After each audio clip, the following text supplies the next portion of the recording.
مدت کو پورا کرنے کا ارادہ رکھے۔ قرآن پاک کی آیت مبارکہ سے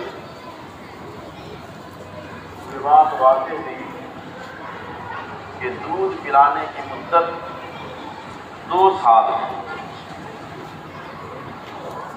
لہذا بچوں کو 2 سال دودھ پلایا جائے۔ اس سے کم میں اگر چھوڑ دیں یا چھوڑا دیں تو بھی جائز ہے، لیکن اس سے زیادہ نہیں پلانا چاہیے۔ ہمارے سماج میں اس حوالے سے جو بات یہ ہے، عورتیں یہ سمجھتی ہیں کہ لڑکیوں کو 2 سال دودھ پلانا ہے اور لڑکوں کو 2.5 سال۔ لڑکی اور لڑکوں میں دودھ پلانے کی مدت میں بھی اختلاف ہے، حالانکہ یہ درست نہیں ہے۔ دونوں کے لیے ایک ہی مدت ہے، لڑکوں کے لیے بھی اور لڑکی کے لیے بھی، اور وہ ہے 2 سال کی مدت۔ ہاں، حرمت رضاعت یعنی دودھ کی وجہ سے جو رشتہ داریاں قائم ہوتی ہیں اس کا اعتبار 2.5 سال کی مدت تک کیا گیا ہے۔ یعنی اگر 2.5 سال کی مدت میں کوئی خاتون کسی دوسرے بچے کو دودھ پلا دیتی ہے تو ان دونوں کے درمیان بھائی بھائی کا رشتہ ہو جائے گا یا بھائی بہن کا رشتہ ہو جائے گا۔ اگر لڑکا لڑکی دونوں الگ الگ ہیں تو شریعت نے 2.5 سال کی مدت تک رضاعت کا اعتبار کیا ہے، اور اگر 2.5 سال کے بعد کوئی خاتون کسی بچے کو یا کسی بچی کو دودھ پلا دے تو پھر ایسی صورت میں دونوں کے درمیان رضاعت ثابت نہیں ہوتی، یعنی شرعی طور پر اب وہ دونوں بھائی بہن اگر بعد میں چل کر کے شادی بیاہ کی کوئی نوبت آئے تو وہ شادی ہو سکتی ہے، لیکن وہی اگر 2.5 سال کی مدت کے اندر ہو تو پھر وہ شادی نہیں ہو سکتی، یعنی حرمت ثابت ہے۔ بہرحال تو اس آیت کریمہ سے دودھ پلانے کی مدت کا ثبوت ملتا ہے۔ اب یہیں سے ماں کی ذمہ داری شروع ہو جاتی ہے کہ ماں اچھی طریقے سے بچوں کے دودھ پلانے کا اہتمام کرے۔ دودھ کا پیریڈ ایک لمبا پیریڈ ہے، اس لیے اس پہ بعد میں گفتگو کی جائے گی۔ اس سے پہلے ایک اور مرحلہ ہے جس کے تعلق سے حدیث پاک میں فرمایا گیا، بخاری شریف کی حدیث ہے، قال قال رسول اللہ صلی اللہ تعالی علیہ وسلم مع الغلام عقیقۃ واحرقوا عنہ الدم وابیتوا عنہ الاذى۔ رحمت دو عالم صلی اللہ تعالی علیہ وسلم نے ارشاد فرمایا کہ لڑکوں کا عقیقہ کرنا ہے، لڑکوں کا عقیقہ کر کے اس سے جو تکلیف دہ چیزیں ہیں اسے دور کرو۔ وَلَا تَفْعَلُوا فِعْلَ الْجَاهِلِيَّةِ، اور فرمایا کہ زمانہ جاہلیت کی طرح کا کام مت کرو۔ زمانہ جاہلیت میں یہ ہوتا تھا کہ جب عقیقہ کیا جاتا تو عقیقے کے جانور کا خون بچے کے سر پہ ملا جاتا تھا۔ تو آقا کریم صلی اللہ تعالیٰ علیہ وسلم نے اس فعل سے منع فرمایا کہ بچے کے سر پہ عقیقہ کے جانور کا خون نہیں ملنا ہے، لیکن عقیقہ کرنا ہے۔ ایک دوسری حدیث جو اہل السنن نے اپنی صحاح میں روایت کی ہے، قال رسول اللہ صلی اللہ تعالی علیہ وسلم الغلام رہین بعقیقتہ یذبح عنہ یوم سابعہ ویسمى فیہ وَيُحْلَقُ رَأْسُهُ۔ آقا کریم صلی اللہ تعالیٰ علیہ وسلم ارشاد فرماتے ہیں کہ بچے اپنے عقیقہ میں رہین ہوتے ہیں، گروی ہوتے ہیں، ان کی طرف سے عقیقہ کرو اور 7ویں دن ان کا نام رکھو، اور فرمایا کہ اس کے سر مونڈے جائیں۔ دوسری جگہ اس روایت کی تفصیل میں آیا، آقا کریم صلی اللہ علیہ وسلم نے ارشاد فرمایا کہ بچے کا سر مونڈنے کے بعد جو بال نکلے اس بال کے برابر سونا یا چاندی صدقہ کیا جائے، اور اس بال کو بجائے ادھر ادھر نالی میں بہانے کے یا ضائع کرنے کے مٹی کے نیچے دفن کر دیں۔ یہ ہے عقیقہ کرنے کا حکم۔ اب عقیقہ کیسے کیا جائے، اس تعلق سے بھی حدیث پاک میں وضاحت موجود ہے۔ یہ حدیث پاک ترمذی شریف میں موجود ہے اور مسند احمد میں موجود ہے۔ قال رسول اللہ صلی اللہ تعالی علیہ وسلم عن الغلام شاتان مکافئتان وعن الجاریۃ شاۃ۔ رحمت العالم صلی اللہ تعالی علیہ وسلم نے ارشاد فرمایا کہ لڑکوں کی طرف سے 2 بکرے ذبح کیے جائیں یا 2 بکریاں ذبح کی جائیں، اور لڑکی کی طرف سے 1 جانور یعنی 1 بکری ذبح کی جائے۔ تو اس سے یہ بات واضح ہوئی کہ جب عقیقہ کرنے کا موقع ہو تو ایسے موقع پر لڑکوں کی طرف سے 2 بکرے کیے جائیں، اور اگر بڑے جانور میں حصہ لینا ہو وہ بھی جائز اور درست ہے، مگر اس میں بھی اس کی طرف سے 2 حصے دیے جائیں گے۔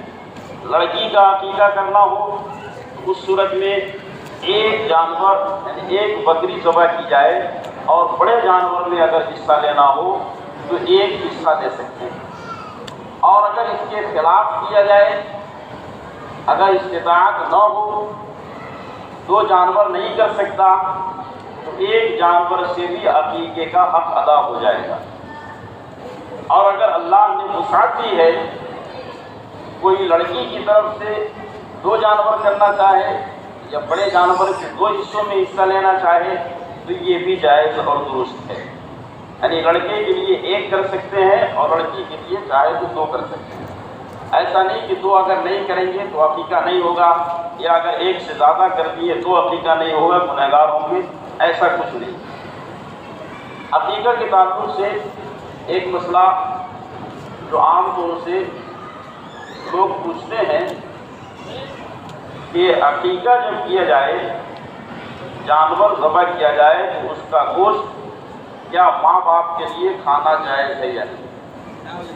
بہت سارے لوگ اس غلط فہمی کے شکار ہیں کہ عقیقے کے جانور کا گوشت ماں باپ کے لیے درست نہیں ہے، باقی پورے محلے کے لوگ کھا سکتے ہیں۔ تو شرعی اعتبار سے ایسا کچھ نہیں ہے، یہ خواہ مخواہ کی غلط فہمی ہے۔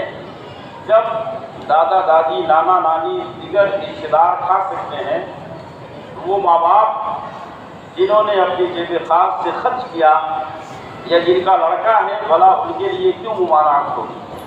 شریعت کی طرف سے ایسی کوئی ممانعت نہیں ہے، ماں باپ کے لیے بھی جائز ہے، دوسرے رشتہ دار جو چاہیں کھا سکتے ہیں، اس میں کوئی حرج اور اس میں کوئی قباحت نہیں ہے۔ عقیقہ کے تعلق سے یہ چند اہم اور موٹی باتیں آپ کی خدمت میں پیش کی گئی۔ اب آئیے اولاد کی تربیت کے حوالے سے جو اہم ذمہ داری ماں باپ کی ہوتی ہے، وہ اس پیریڈ میں دودھ پلانے کے زمانے میں خاص طور سے ماں کی ذمہ داری زیادہ ہے۔ جیسے اولاد کی تربیت کے حوالے سے یہ بات ہمیشہ ذہن میں رکھیں کہ اولاد کی تربیت ایسا نہیں کہ صرف ماں کا حق ہے اور ایسا نہیں کہ صرف باپ کی ذمہ داری ہے، بلکہ اولاد کی تربیت ماں اور باپ دونوں کی مشترکہ ذمہ داری ہے۔ کوئی ایک دوسرے پر یہ کہہ کر کے نہیں اپنا دامن چھوڑا سکتا کہ اس نے کوتاہی کی اس لیے ایسا ہوا یا اس نے کوتاہی کی اس لیے ایسا ہوا۔ دونوں کی مشترکہ ذمہ داری ہے، دونوں کو ہر لمحہ ہر پل اپنے بچے کی نگہداشت کرنی ہے اور ان کی نشوونما، ان کی پرورش و برداشت میں خیال رکھنا ہے۔ بہت ساری مائیں یا باپ بھی دودھ پلانے کے پیریڈ میں یہ سمجھتے ہیں کہ ابھی تو بچہ دودھ پی رہا ہے، ابھی تو 10 دن کا ہے، 8 دن کا، مہینے کا ہے، 2 مہینے کا ہے، 6 مہینے کا ہے، اسے کیا احساس، لہٰذا اس طرف کوئی تربیت نہیں کرتے، اس طرف کوئی توجہ نہیں دیتے۔ لیکن سائیکولوجسٹ اور ماہرین نفسیات کا کہنا ہے کہ بچے دودھ پینے کے زمانے میں کیا، جب ماں کے شکم میں ہوتے ہیں اس وقت بھی ان کے احساس کا مادہ بیدار رہتا ہے، اور اس پیریڈ میں بھی بڑے لوگوں سے زیادہ سینسیٹیو ہوتے ہیں۔ دودھ پینے کے زمانے میں بھی بچے سینسیٹیو ہوتے ہیں، ان کا خیال رکھنا اور انہیں اچھی عادت کی طرف اسی وقت مائل کرنا ضروری ہے، ورنہ اس پیریڈ میں بھی اگر بچہ غلط حرکت کو اپنے ذہن نشی کر لے تو پھر بعد میں پوری عمر اس کا مٹانا اور ختم کرنا مشکل اور دشوار ہو جاتا ہے۔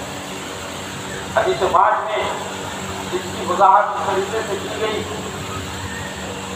الرضاع یغیر الطبع، نبی کریم صلی اللہ تعالیٰ علیہ وسلم نے ارشاد فرمایا کہ دودھ طبیعتوں کو بدل دیتا ہے۔ جامع صغیر جلد اول صفحہ نمبر 332 کی حدیث پاک ہے۔ دودھ اتنا پاورفل اور اتنا طاقتور ہے کہ یہ انسان کی طبیعتوں کو بدل دیتا ہے۔ جیسا دودھ ہوتا ہے آگے چل کر کے ویسے ہی اثرات مرتب ہوتے ہیں، ویسے ہی بچے کی عادتیں بنتی ہیں، ویسے ہی خصلتیں بنتی ہیں، اور ویسے ہی جو اس کی زندگی ہلکی ہوئی نظر آتی ہے۔ اس لیے اس پیریڈ کا خیال رکھنا اور دودھ پلانے میں احتیاط برتنا یہ انتہائی ضروری اور اہم ہے۔ حضرت امام غزالی رحمۃ اللہ تعالیٰ علیہ اپنی مشہور زمانہ کتاب احیاء علوم الدین میں تحریر فرماتے ہیں کہ ماں کی گود انسان کی پہلی تربیت گاہ ہے اور پہلی درسگاہ۔ اس درسگاہ میں جو کچھ وہ سیکھتا ہے اس کا اثر تاعمر ظاہر رہتا ہے۔ اگر ان دنوں وہ اچھی باتیں سیکھ لیں تو پھر آئندہ اچھائیاں ان سے ظاہر ہوتی ہیں، اور اگر ان دنوں میں وہ بری حرکتوں بری عادتوں کو اپنے ذہن نشی کر لیں تو پھر بعد میں آگے چل کر کے اس کے لیے ان طبیعتوں کا بدلنا ناممکن ہو جاتا ہے، دشوار ہو جاتا ہے۔ حدیث پاک میں بھی اس کی وضاحت کی گئی اور اس کی تائید اس حدیث پاک سے ہوتی ہے جو مجمع الزوائد جلد نمبر 1 صفحہ نمبر 277 پر مرفوع ہے۔ قال قال رسول اللہ صلی اللہ تعالی علیہ وسلم العلم فی الصغر کالنقش علی الحجر، بچپنے میں علم تربیت ایسی ہوتی ہے جیسے کہ پتھر پر کوئی چیز لکھ دی جائے۔ پتھر پر اگر کوئی چیز لکھ دی جائے تو اس کا مٹانا دشوار ہوتا ہے، اسی طریقے سے بچپنے میں جو بات ذہن میں بیٹھ جائے اس کا مٹانا دشوار ہوتا ہے اور ذہن سے اس کا ختم ہونا دشوار ہوتا ہے۔ اس لیے اس پیریڈ کا بھی اہتمام کرنا اور اس کا انتظام کرنا ضروری ہے۔ اس حوالے سے واقعات بھی اس کی تائید کرتے ہیں۔ بزرگوں کے واقعات مختلف ناموں سے مختلف کتابوں میں مذکور ہے اور مرفوع ہے۔ ان میں سے ایک واقعہ جو میں نے میسور کی سرزمین پر ٹیپو سلطان کا شہر ہے جہاں ان کی سلطنت خدا راز شری رنگا پٹن جب میرا جانا ہوا وہاں ایک مدرسہ ہے جس میں ٹیپو سلطان اس کے متصل مسجد میں نماز ادا کیا کرتے تھے اور ان کے مال سے بالکل متصل ہے۔ اس محل کے اس مدرسے کے آفس میں ایک بورڈ لگا ہوا تھا جس میں یہ دکھایا گیا ہے کہ ٹیپو سلطان ایک شیر کا چمڑا پھاڑ رہے ہیں،